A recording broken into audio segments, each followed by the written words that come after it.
Hi guys. So I'm not sure I'll be able to make any kind of sense at the moment, because as it turns out, um, things are going in a sinus wave, and there's endless toxins in here at the moment. So I think that's important to mention, uh, because I think it's very normal, and I've had a rather strenuous month of October.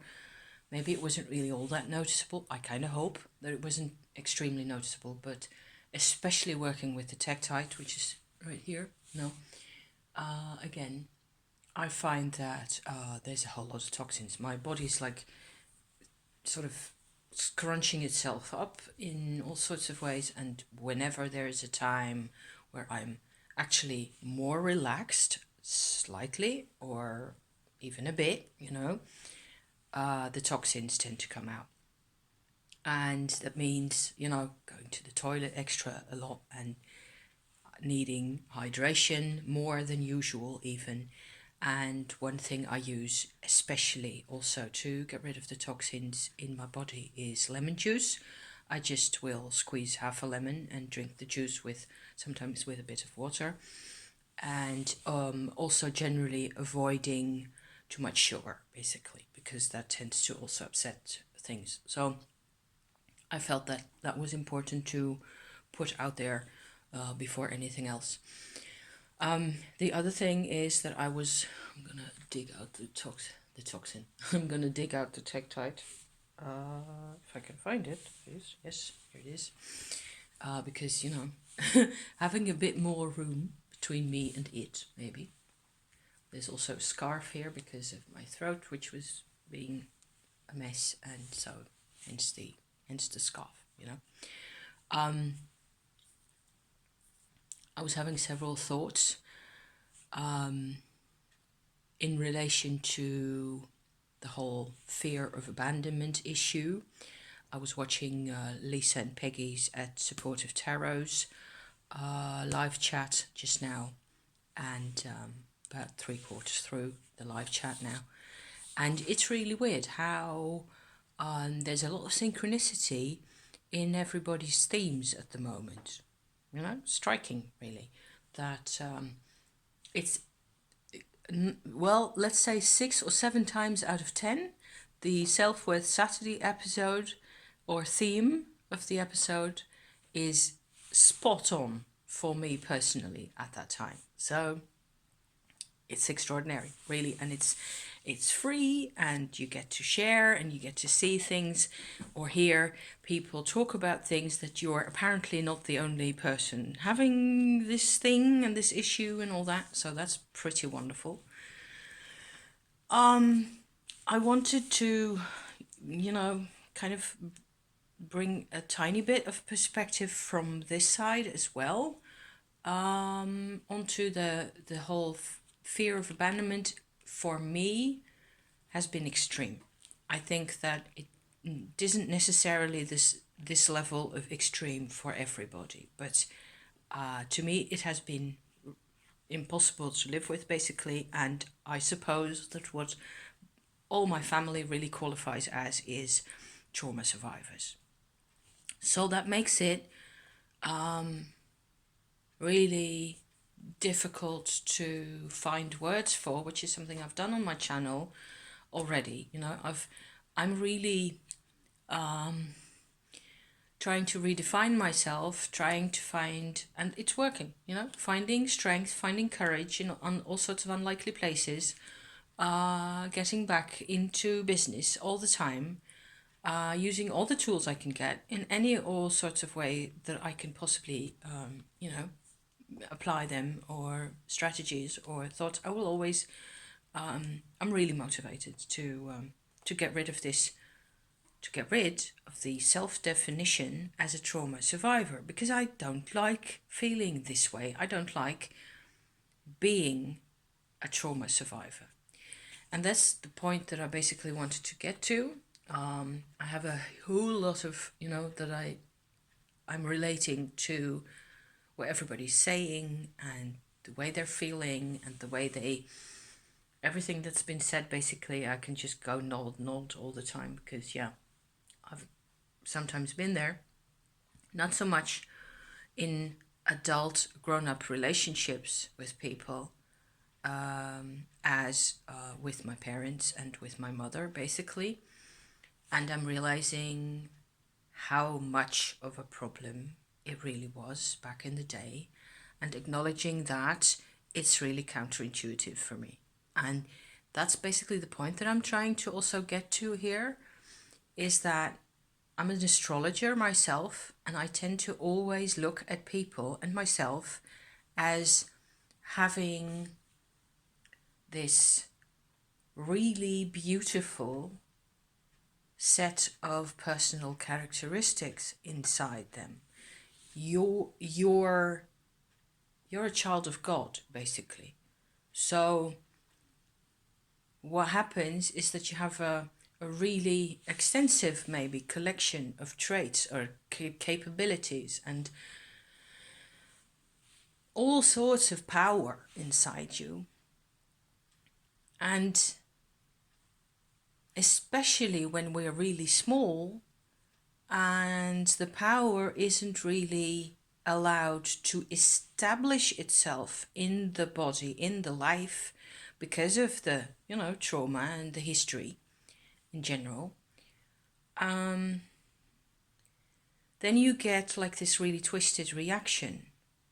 But I think there's still a possibility often for us to recognize within ourselves. And I think that's a really cool gateway to a new sense of self-worth, basically.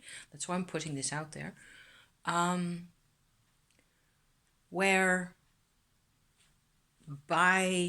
especially if you're into astrology, then you have tools actually to point out to you where the goodness is, or everything is goodness. In your chart, there isn't a thing that isn't really good.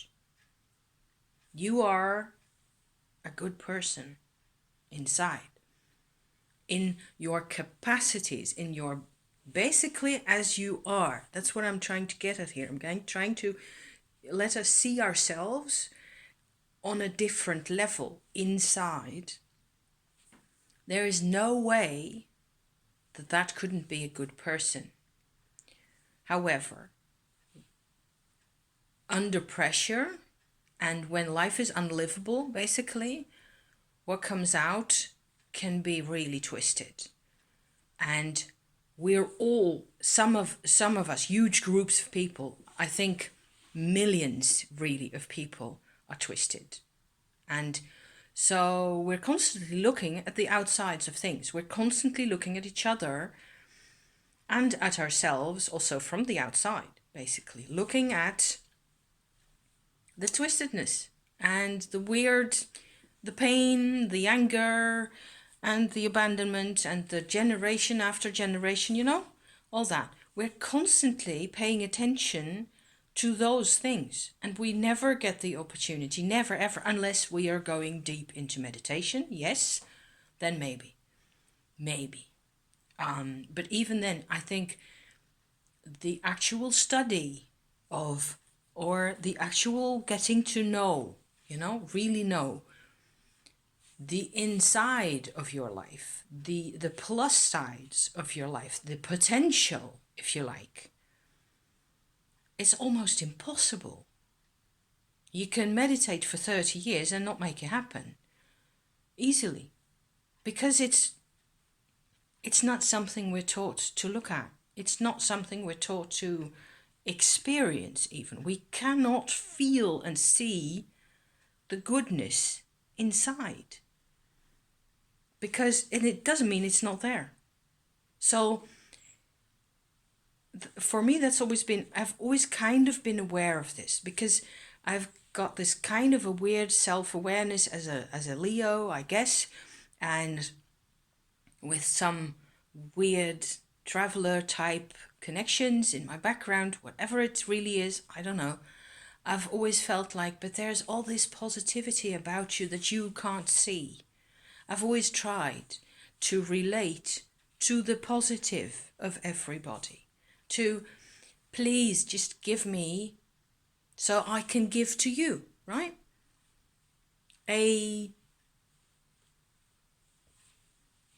Another type of moment. And it may sound really idealistic, and it may sound like a utopia of some type or a dream. To me, it isn't. To me, it's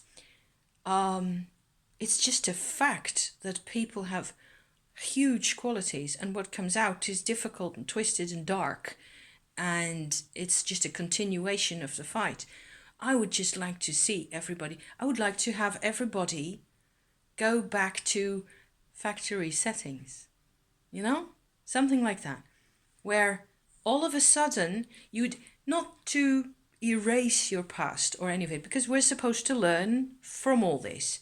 But how can you learn if you don't have any grounds for comparison? If you don't have any,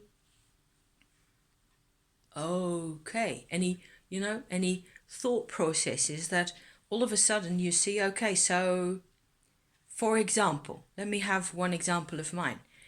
I am emotionally really flexible. I'm not, it's not like I'm using the capacity in any really positive way, because the only thing that ever happens is I react to people very strongly, on and on, you know?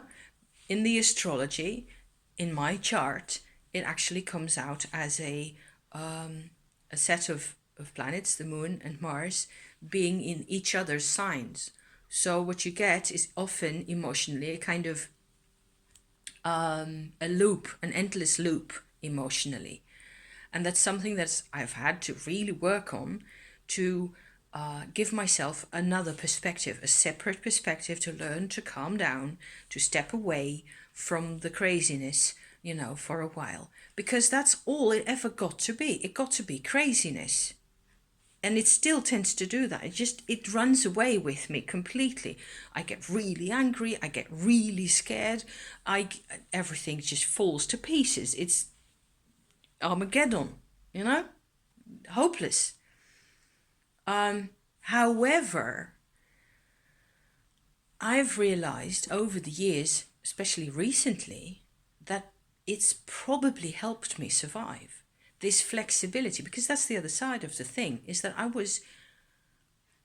actually capable of dealing with this. I'm capable emotionally of dealing with the crazy, just as somebody else who's got a bit more of a, personal sense of what's right for them, which I didn't have, hence the looping, I just had no control, had no boundaries, no nothing.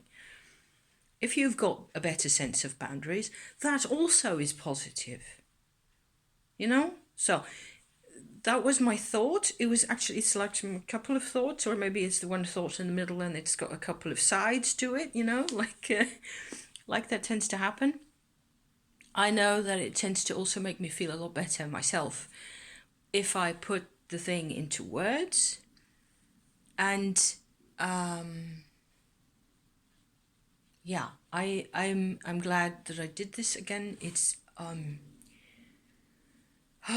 it's a tough journey. It's a tough journey for everybody, and I'm sometimes wondering whether in the divine worlds up there, it isn't really basically people going, what are they doing? Why are you having such a big deal over this? I don't know.